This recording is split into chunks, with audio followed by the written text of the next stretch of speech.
তুমি যখন একটা ছোট কাজ রেগুলারলি করে যাবে, সেটা আস্তে আস্তে 1% ইমপ্রুভ হতে হতে এমন জায়গায় পৌঁছে যাবে যে তোমাকে ওই জায়গা থেকে কেউ নামাতে পারবে না। এটা আমি দিলাম কাজ ব্যাপারে। এবার কি কাজ করবে সেটা ডিপেন্ড করে তোমার উপর। দেখো তোমার ইন্টারেস্ট কোনটার উপর আছে। তোমার যে কাজের উপর ইন্টারেস্ট বেশি থাকবে তুমি সেই কাজটাকে চুজ করো। আমার ইন্টারেস্ট আছে ভিডিও বানানো, ঠিক আছে, মানে কন্টেন্ট ক্রিয়েশনের দিকে। তোমার সেভাবে ইন্টারেস্ট নাও থাকতে পারে, তোমার অন্য কিছু ইন্টারেস্ট থাকতে পারে, কিংবা তোমার কন্টেন্ট ক্রিয়েশনের অন্য কিছু টপিকে ইন্টারেস্ট থাকতে পারে। সেটা নিয়ে সেটা ট্রাই করো, সেটাকে সময় দাও। হ্যাঁ, এবার ইন্টারেস্টের বাইরে অন্য কিছু করো না। তুমি যদি ইন্টারেস্টের বাইরে অন্য কিছু করতে যাও, তাহলে দেখবে তুমি একদিন, দুদিন, কিংবা 1 থেকে 2 মাস করছো, তারপর আবার সেম জায়গায় ফিরে আসছো। এটি করো না।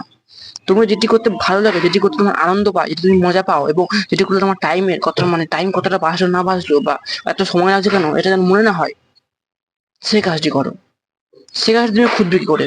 দেখো, আমাদের নিজেদের ইন্টারেস্ট আমরা কখনোই খুঁজে পাই না। সেটা কেন জানো? কারণ আমরা আমাদের ডিসিশন মেকিং পাওয়ার বলো, আমাদের ফোকাস বলো, সব হয়ে গেছে এক্সটার্নালি, মানে সব পৃথিবীর বাইরে। আমরা 24 ঘন্টার মধ্যে 12 ঘন্টা ফোন চালাচ্ছি এবং 8 ঘন্টা ঘুমাচ্ছি, ধরে নিলাম আমি। দেখো, তুমি নিজের সঙ্গে সময় দিচ্ছই না। তারপরে তোমার তোমার থিঙ্কিং বলো, তোমার স্ট্রেস বলো, বা যে কোনো কিছু, সেগুলো তোমাকে থিঙ্কিং দিতে হবে। তোমাকে ভাবতে হবে জিনিসটি কেন ঘটছে আমার লাইফে, বা জিনিসটি কেন হচ্ছে।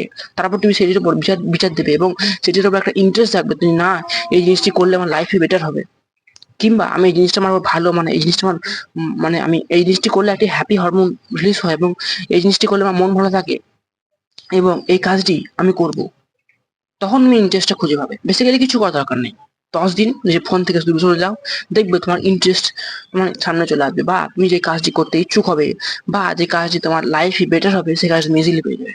শুধু ফোন থেকে দূরে চলে যাও। এবার এটা বলা খুবই ইজি যে আমি কাল থেকে ফোন সুইচ অফ করবো, সারাদিন ফোন চালাবো না, কিন্তু এটা সব থেকে কঠিন। কারণ আমাদের লাইফে আমাদের ফোন এত দরকার হয়ে গেছে যে আমি কখনোই একটা মুহূর্ত ফোন ছাড়া থাকতে পারি না, এরকম হয়ে গেছে। তাই এটাকে ধীরে ধীরে আস্তে আস্তে কমাও। একভাবে এরম ভাবে কমিয়ে দিও না যে তুমি, তোমার ওভারলোড হয়ে যায়। বেসিক্যালি তুমি যদি ফোন বন্ধ করে দাও, তুমি ফাঁকা সময়টা কাজেই লাগাতে পারবে না। তা এমন কিছু করো, ফোনটাকে সুইচ অফ করে তুমি ফাঁকা সময়টা কাজে লাগাবে, এমন কিছু করো। ঠিক আছে? এবার নিজের ইন্টারেস্টের উপর কাজ করা শুরু করো। যখন নিজের ইন্টারেস্টের উপর কাজ করা শুরু করবে, তখন তুমি যদি রেজাল্টটা নাও পাও, তুমি যদি কোনো ফলাফল বা কোনো বিচার যদি নাও আসে, তাহলে তুমি কাজটি কন্টিনিউ রাখতে পারবে। এবং এটাই দরকার। কারণ জিনিসটা পার্টিকুলার সময় মানে স্টেপ বাই যে তুমি ছাদে উঠছো। তুমি একটা একটা সিঁড়ি বা একটা স্টেপ দিয়ে পুরো ছাদে উঠতে চাচ্ছ? নিশ্চয়ই না। তোমাকে হয়তো 100টা কিংবা 80টা সিঁড়ি উঠছো, তারপর তুমি নিজের বাড়ির ছাদে উঠতে পারতো। সেরকম ভাবে তোমাকে আস্তে আস্তে জিনিসটা ফলো করে যেতে হবে। তোমার যদি মন চাইবে না যে না, আমি এই কাজটি করলে, মানে তুমি যদি তুমি ধরো 50 নম্বর সিঁড়িতে আসছো, তখন তোমার মন বলবে এই কাজটি করে কি হবে, বা এত সিঁড়ি উঠে কি হবে, আমি ছাদে যে করবো কি? তখন তোমার মন, তোমার ব্রেন অনেক থিঙ্কিং দেবে। সব থিঙ্কিং বন্ধ রেখে কাজটাকে শুরু করো।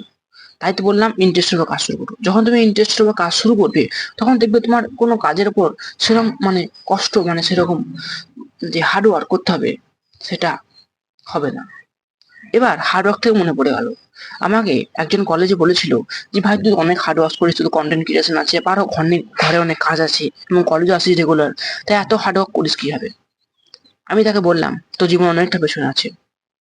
তুমি যদি আমাকে শোধাও বা আমাকে যদি জিজ্ঞাসা করো যে ভাই হার্ড ওয়ার্ক কিভাবে করবো, তা তোমার লাইফ অনেক নিচে আছে।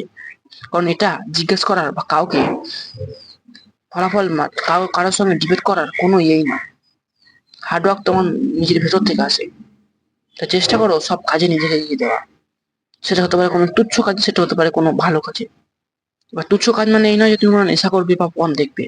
আর ভালো কাজ মানে এই নয় যে তুমি অন্যের বাড়িতে সাহায্য করবে, মানে সাহায্য দরকার না হলেও। এই জিনিসটা করা বন্ধ করো। আমি এতটুকু শিওর যে তোমার কাছে এইটুকু কমন সেন্স আছে যে কোন কাজগুলি করা ভালো বা কোন কাজগুলি করা ঠিক। তো এই ছিল ভিডিও সেরকম সেরকম কোনো টিপস বা ট্রিক্স আমি দিলাম না। তবে যে কথাগুলি বললাম সে কথা তোমরা যদি মাথায় রেখে চলো, তো তোমরা যে ফ্রি টাইমটাকে ইজিলি ইউজ করতে পারবে এবং নিজের মানে ইন্টারেস্টের উপর কাজ করে একটি ভালো জায়গায় স্কিলস ডেভেলপ করতে পারবে। তো ভিডিওটি এন্ড করলাম। দেখা হচ্ছে নেক্সট ভিডিওতে। আজকের মতো গুড বাই।